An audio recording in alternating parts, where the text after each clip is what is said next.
Back in studio with the fellas, and it was clean football once again from the Kansas City Chiefs. All of the core tenets and what we've come to expect from this franchise. Mac, what stood out to you first? Well, just the adversity that we saw in the first half, solely coming from the offensive end in terms of the miscues, the mishaps, and then finding a way to weather the storm, play good defense until your offense came to the party, and voila, it took off from there. Pat Mahomes basically allowed the Commanders to get out of the blocks first. If they were a sprinter in a race, they got out of the blocks first, and all he did was say, you know what, I'm going to play my Usain Bolt and come get you. And when he started rolling, Rashee Rice started rolling, Travis Kelce, and collectively the running game, they ran for 148 yards on the ground. It was a surprising 148. When you watched the game, you didn't really feel like they were that productive, but they averaged almost 5 yards per tote. A complementary, balanced style offense, and it started with number 15, and he is in his rhythm. And it's one thing to see Rashee Rice do what he's been doing because we know about the potential. But now 87 is showing up in the stat sheet. Travis Kelce, 6 receptions for 99 yards and a touchdown. He did have that one miscue deflection that led to a turnover. Outside of that, he is playing outstanding football, and that's the most scary thing in terms of the eldermen of the pass-catching group showing up. This could be a very, very entertaining second half of the season for the Chiefs. I mean, sound the alarm in the AFC and league-wide here because you just detailed so much of it. Everybody got to their number in this game.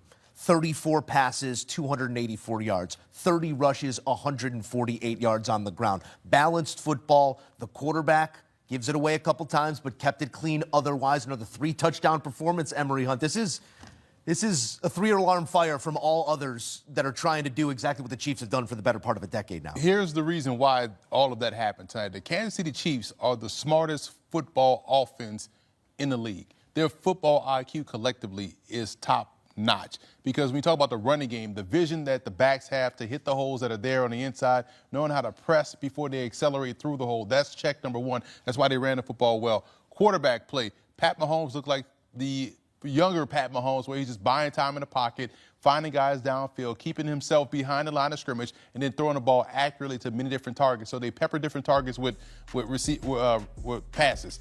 Then the offensive line, knowing how to pass protect for a mobile quarterback without getting holding penalties is paramount for Pat Mahomes to do his job. And then on the receiving side of things, every receiver that's out there understands or operates with the mentality of scramble drill.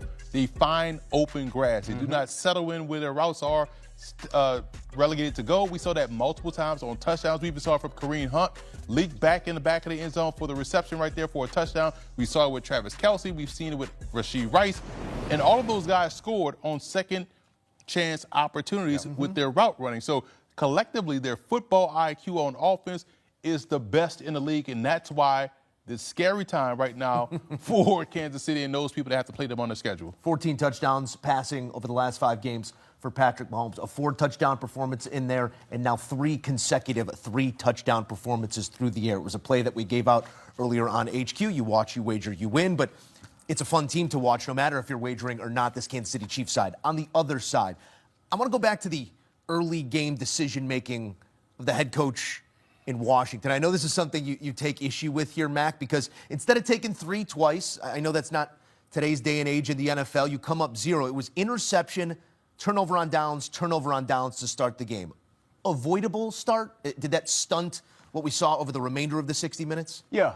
No question. I think when you look at the first potential field goal opportunity, you go there. You were straddling the fence. It would have been a long field goal unless you got Brandon Aubrey, who's the best kicker in the game. But the second opportunity, that's a makeable field goal. And I understand Dan Quinn said we're going to be aggressive. Well, there's a thin line between being aggressive and being smart, especially when you're playing on the road in Arrowhead. And Pat Mahomes, up until that point, he was struggling. Momentum is very, very important because when you miss those 4th down opportunities, you instantly gave momentum back to Kansas City in a moment where your defense gave you extra possessions because of the forced turnovers they had on Pat Mahomes. You had nothing. Let's say, hypothetically speaking, Commander fans who are watching us venting, you kick both field goals, you make both. You're up 6-0.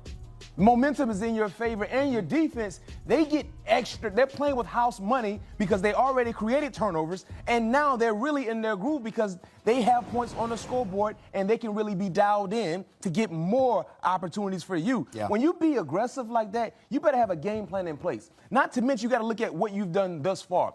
You're below 500. You came into this ball game 3-4. So clearly you haven't been at your best. So when you make those strategic decisions, make sure you have a plan in place where you can execute and not give a guy like Pat Mahomes the momentum that he needed to be able to say, you know what, I screwed up, but he gave us right back. We're right back where we need to be. Yeah, it's the type of decision-making that can reflect belief in a team, but it also can have whiffs of desperation, Emery. And now with another loss at 3-5 with 3 losses consecutive, your quarterback's been dinged up for the better part of this season.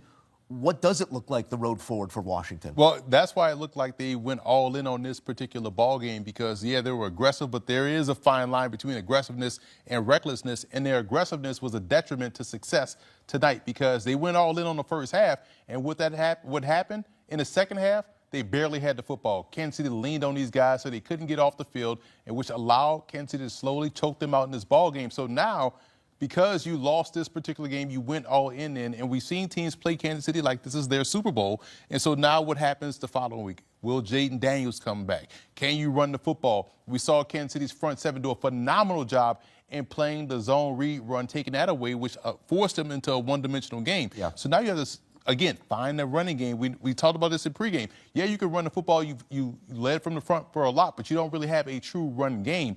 And now moving forward, every other team in the NFL will pick apart this particular tape and say, okay, if we can play them this way, we can kind of slow this down, force them into a one-dimensional game, and who on the perimeter scares you vertically. They could win a lot of contested catches, but if we are able to get pressure and you don't have time to get the ball vertical down the field for those guys to get revved up and get going, their game, it gets shorter and shorter. Their passing Condensed. game, very condensed. That umbrella gets to close on that front seven, and it becomes tougher to have offense. I'd like to say something to the viewers that are watching us. They're saying, well, analytics said they should go for it. I know we're in this era of analytical numbers with football, but analytics never factors in how good you are as a team. Analytics never factor in how good the team is you're going against, either that defensive unit or whatever the case may be. Analytics never factor in, oh, well, we're playing with our backup quarterback. Analytics didn't factor in, we missing our best lineman in Laramie Tunzel. So that's the thing about analytics, where I hear people say all the time, well, analytics says you should go for it because there's a percentage that you should get it. Well, the computers never factor in the actual people who have the helmets on. That's a major factor. So when it's 4th and 6 and you telling me analytics says you should go for it, well, I'm going to ask this question. Well, has analytics factored in how good our offensive line is? Has analytics factored in they have a Hall of Famer on their defensive line and Chris Jones? No. So instead of just talking about what the computer says, what the eye test is telling you should be the final decision maker for you, in my opinion. Analytics are meant to inform, not to decide. They give us all the information, and I understand railing against the math here a little bit. It's gotten teams into good situations, it's gotten teams into predicaments, and we've seen in this instance it cost a little momentum early on in this game for a team that did not have all their bullets. We close on a positive thought, as we always do. Emery Hunt, are the Kansas City Chiefs the best team in football? Yes. And the reason why I say yes, they are, because they have all of their weapons at their disposal. They have the best quarterback in football. Defensively, their front seven is excellent. We know what they can do on coverage side, and we know how good of a coach Steve Spagnuolo is in big game situations. So everything is coming up Kansas City right now, so I will say yes. I only asked the question because after the 0-2 start, there were questions of, is the dynasty dead, yada, yada, yada. We fast forward to now, and I don't know if you have a 1, 2, or 3 in your power rankings, but we can't go any further than that right now, Mac. They're not the best team in football. AFC? In football. He asked the question. What was his question, Joe? Offer me a team. I got to go with the Colts. Okay. And the reason why Respect. I go with the Colts right now, number one, they have the best record in the game. Number two, when you look at positional ranking, right, they have the best offensive line unit in the game. I give you that. They have the best running back in the game. Check. They have the best tight end in the game. And Tyler Warren. Now, let me take you one further. What? Look, Kansas City, get up and roar. Because last night, your Kansas City Chiefs showed exactly who they are. The 28-7 dismantling of the Washington Commanders wasn't just a win, it was a statement. On Monday night, under those lights at Arrowhead, the Chiefs flipped the switch and reminded everybody that when this team heats up, there's no telling where they stop. Quarterback Patrick Mahomes dropped 299 yards and 3 touchdowns, while running back Kareem Hunt found pay dirt twice, 1 rushing, 1 receiving. And there's the man of the hour, tight end Travis Kelce, with 6 catches, 99 yards, and his historic touchdown that ties him with franchise legend Priest Holmes for the most ever in Chiefs history. Now let's rewind a bit. The game kicked off with turbulence. Kelce bobbles a pass, it's picked off by Bobby Wagner. Not the ideal start. Mahomes throws 2 early interceptions. The first half looks sloppy, indecisive, but that's when great teams rise. Because once the Chiefs reset, once they locked in, boom, they took over. The second half belonged to KC, with precision offense, relentless defense, and the kind of veteran leadership you expect from a team with Super Bowl dreams. It's not just that they won, it's how they won, with authority. According to the recap, the Commanders' offense collapsed after halftime. And Travis Kelce, he gets all the shine for the personality, the lifestyle, the off-field headlines. But here's the fact, he's still an elite football player. He led the Chiefs in receiving yards entering Week 8, tied for top among tight ends in the NFL in receptions, and is making plays when it matters. That touchdown catch in the third quarter wasn't just another point on the board, it tied him with the franchise's greatest for career touchdowns. Picture that. At age 36, many think he's past his prime, but he's proving them wrong. He caught the ball on the edge of the end zone and pushed KC to a 21-7 lead heading into the fourth quarter. That lead never looked back. We also have to mention the context. The Commanders were missing their starting QB, Jaden Daniels. They returned receivers, yes, but that doesn't diminish the performance. The Chiefs made the adjustments, exploited mismatches, and once the momentum tipped, the rest was history. So, where does this leave Chiefs Kingdom? It leaves us excited. Sure, the season has had shaky moments for KC, but this win, this reaffirms that when they engage, when the veteran core steps up, this team is dangerous. With Mahomes, Kelce, Hunt all producing and the defense stepping up after halftime, the road ahead looks very promising. For those who doubted whether Kelce still had it, doubt no more. For those wondering if KC's window is closing, this game says the window is wide open.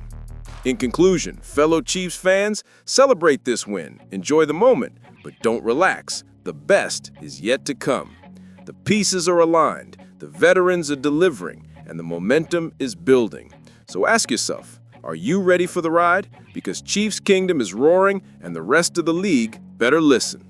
What did you think of that performance? Drop your thoughts in the comments below. Are the Chiefs a legit Super Bowl contender this season? Did Kelce's milestone change how you see him? If you enjoyed this breakdown, hit that like button, smash subscribe, and ring the bell so you don't miss our next edition of the Chiefs Kingdom Report. Until next time, Chiefs Kingdom, assemble.